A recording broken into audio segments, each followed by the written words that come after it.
Hello दोस्तों। स्वागत है आपका आपकी अपनी यूट्यूब चैनल एग्जाम पॉइंट पर। मैं रोज की तरह आज फिर 20 दिसंबर 2025 का करंट अफेयर लेकर आया हूं। आज 20 दिसंबर के जितने भी इम्पोर्टेंट क्वेश्चन बनते हैं उन्हें हम डिस्कस करेंगे, उनके इम्पोर्टेंट फैक्ट भी जानेंगे। दोस्तों, आप किसी भी एग्जाम की तैयारी कर रहे हैं तो ये वीडियो आपके लिए मोस्टफुल रहने वाला है। इस वीडियो की पीडीएफ डाउनलोड करने के लिए आप हमारे टेलीग्राम चैनल एग्जाम पॉइंट पर जाकर वहां से पीडीएफ डाउनलोड कर सकते हैं। आइए शुरू करते हैं। पहले नंबर का क्वेश्चन देखते हैं। पहला क्वेश्चन देखते हैं। सांसद द्वारा पारित शांति बिल किस क्षेत्र में सुधारों से संबंधित है? सही आंसर है डी, परमाणु ऊर्जा।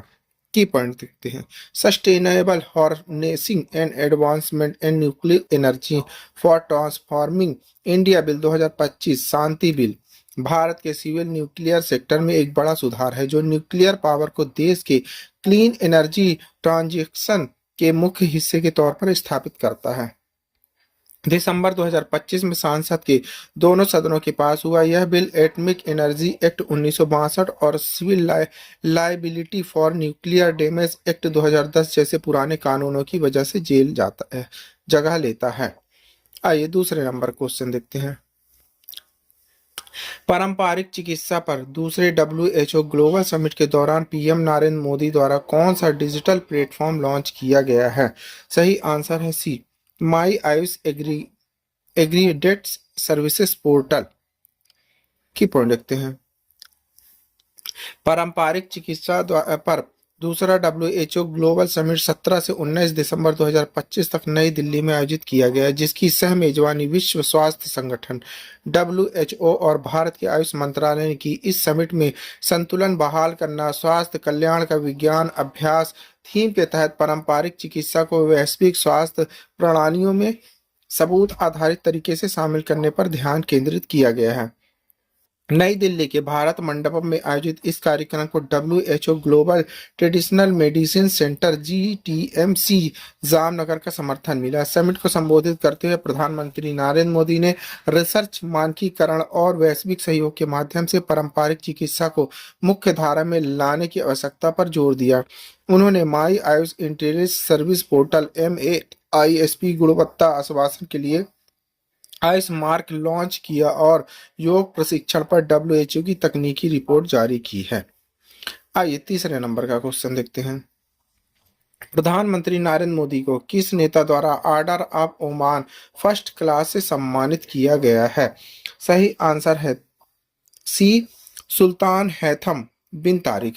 की पॉइंट। प्रधानमंत्री नरेंद्र मोदी को 18 दिसंबर 2025 को सुल्तान हैथम बिन तारिक ने उनके नेतृत्व और भारत ओमान संबंधों को मजबूत करने के प्रयासों के लिए order of Oman first class से सम्मानित किया।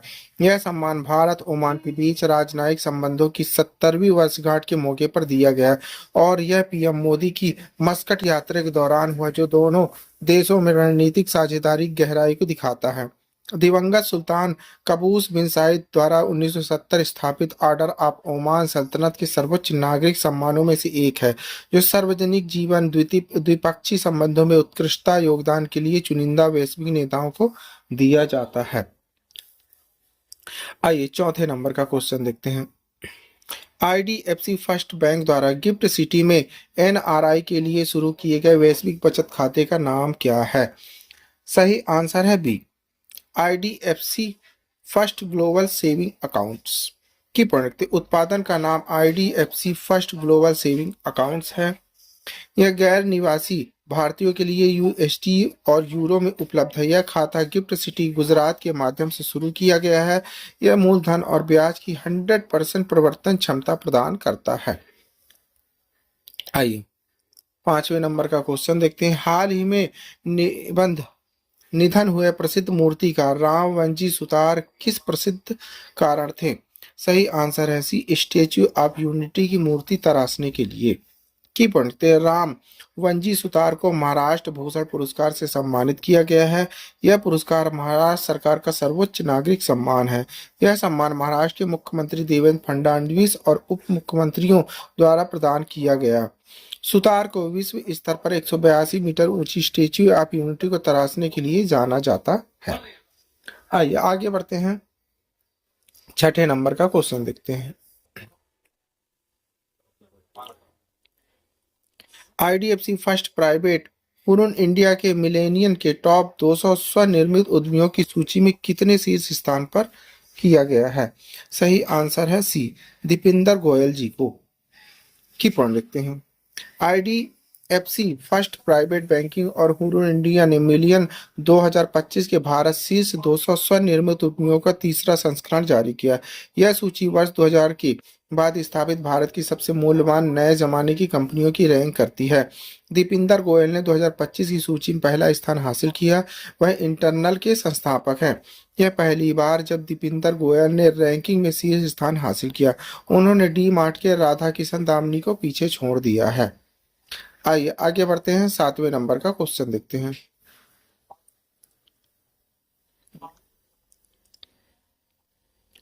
सबका बीमा सबकी रक्षा बीमा कानून संशोधन विधेयक के तहत बीमा कंपनियों की अधिकतम प्रत्यक्ष विदेशी निवेश एफडीआई की अनुमति कितनी है? सही आंसर है डी 100%। की पढ़ेंगे। विधेयक बीमा कंपनियों में 100% तक प्रत्यक्ष विदेशी निवेश की अनुमति देता है। यह परिवर्तन क्षेत्र को अधिक विदेशी भागीदारी के लिए खोलता है। यह पूंजी विस्तार वैश्विक सर्वोत्तम प्रथाओं को अपनाने की सुविधा प्रदान करता है। उच्च एफडीआई से प्रतिस्पर्धा और सेवा दक्षता बढ़ाने की उम्मीद करता है। आइए 8वें नंबर का क्वेश्चन देखते हैं। क्षमता निर्माण आयोग सीबीसी द्वारा में आयोजित भारत सीपीएसआई कंसल्टेटिव कॉन्फ्रेंस का विषय क्या है? सही आंसर है बी, कुशल पीएसआई के माध्यम से भारत की विकास गाथा को आकार देना 2047 की पढ़ने। सम्मेलन का विषय कुशल पीएसई के माध्यम से भारत की विकास गाथा को आकार देना 2047 था। इस कार्यक्रम का उद्देश्य सीपीएसई के लिए एक संरचित क्षमता निर्माण रोडमैप विकसित करना था। इसने सीपीएसआई सुधारों को मिशन कर्मयोगी के साथ जोड़ा। नेतृत्व विकास शासन अंतर सीपीएसआई सहयोग पर ध्यान केंद्रित किया गया है। आइए 9वें नंबर का क्वेश्चन देख लेते हैं। जम्मू और कश्मीर के पहले जेड पोस्ट ऑफिस का उद्घाटन कहाँ किया गया है? सही आंसर है बी, एम्स विजयपुर परिसर में। की पढ़ जम्मू और कश्मीर में पहला Z post office AIIMS Vijaypur में खोला गया। एम्स विजयपुर भारत का पहला एम्स बन गया जहां जेड पोस्ट ऑफिस है। यह पोस्ट ऑफिस युवा केंद्रित प्रौद्योगिकी सक्षम सेवा केंद्र के रूप में डिजाइन किया गया है। इस पहल का उद्देश्य युवा उपयोगकर्ताओं के लिए पारंपरिक डाक सेवाओं का आधुनिकीकरण करता है। आइए आगे बढ़ते हैं, 10वें नंबर का क्वेश्चन देखते हैं। नई दिल्ली में सुजल ग्राम संवाद का दूसरा संस्करण किस केंद्रीय मंत्रालय ने आयोजित किया है? सही आंसर है डी, जल शक्ति मंत्रालय के द्वारा। की पढ़ लिखते हैं। सुजल ग्राम संवाद का आयोजन जल शक्ति मंत्रालय द्वारा किया जाता है। यह नीति निर्माताओं को जमीनी स्तर के समुदाय से जोड़ने वाला एक बहुभाषी मंच है। दूसरा संस्करण असम, महाराष्ट्र, कर्नाटक सहित 8 राज्यों पर केंद्रित है। स्थानीय बोलियों में कुशल अधिकारी को निर्बाध संचार सुनिश्चित करने के लिए मैप किया गया है। आइए 11वें नंबर का क्वेश्चन देखते हैं। सभी क्षेत्रीय ग्रामीण बैंकों आरआरबी के लिए नया सामान्य लोगों के लिए कि इस पहल के तहत अनावरण किया गया था। सही आंसर है सी, 1 आरआरबी 1 लोगो। की पढ़ लिखते हैं। यह लोगो 1 आरआरबी 1 लोगो पहल के तहत लॉन्च किया गया था। यह 1 स्टेट 1 आरआरबी के सिद्धांत का पालन करता है। लोगो प्रगति, पोषण और ज्ञान का प्रतीक है। अब सभी 28 आरआरबी एक ही एकीकृत लोगों का उपयोग कर सकेंगे। आइए 12वें नंबर का क्वेश्चन देखते हैं।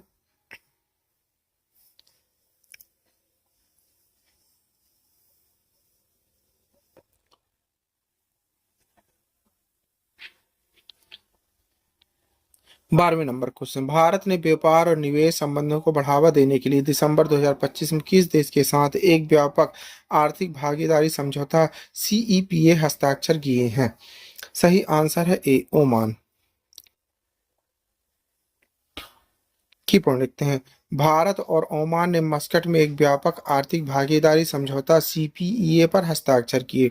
इस समझौते का उद्देश्य द्विपक्षीय व्यापार, निवेश और सेवा सहयोग का महत्वपूर्ण रूप से विस्तार करना है। भारत ने ओमान के साथ सीईपीए पर हस्ताक्षर किए। समझौता प्रधानमंत्री नरेंद्र मोदी की यात्रा के दौरान मस्कट में हस्ताक्षरित किया गया है। ओमान ने 98% से अधिक टैरिफ लाइनों पर शून्य शुल्क पहुंच की पेशकश की। पिछले 6 महीनों में भारत का यह दूसरा मुक्त व्यापार समझौता है।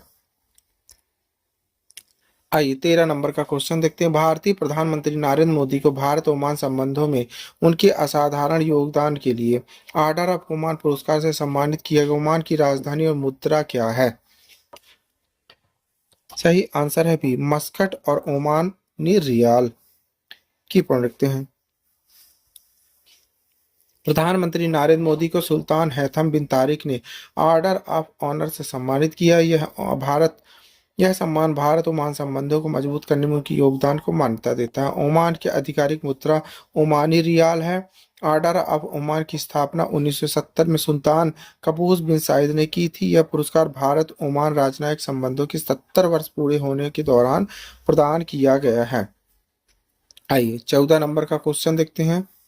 Bank of America securities BOFA की हालिया रिपोर्ट के अनुसार आर्टिफिशियल इंटेलिजेंस AI एप्लीकेशन सक्रिय उपयोगकर्ताओं का सबसे बड़ा वैश्विक केंद्र कौन सा देश बनकर उभरा है? सही आंसर है सी, भारत। की पॉइंट लिखते हैं। Bank of America securities BOFA की एक ताजा रिपोर्ट के अनुसार Bharat artificial intelligence AI application की सक्रिय उपयोगकर्ता का दुनिया का सबसे बड़ा वैश्विक केंद्र बनकर उभरा है।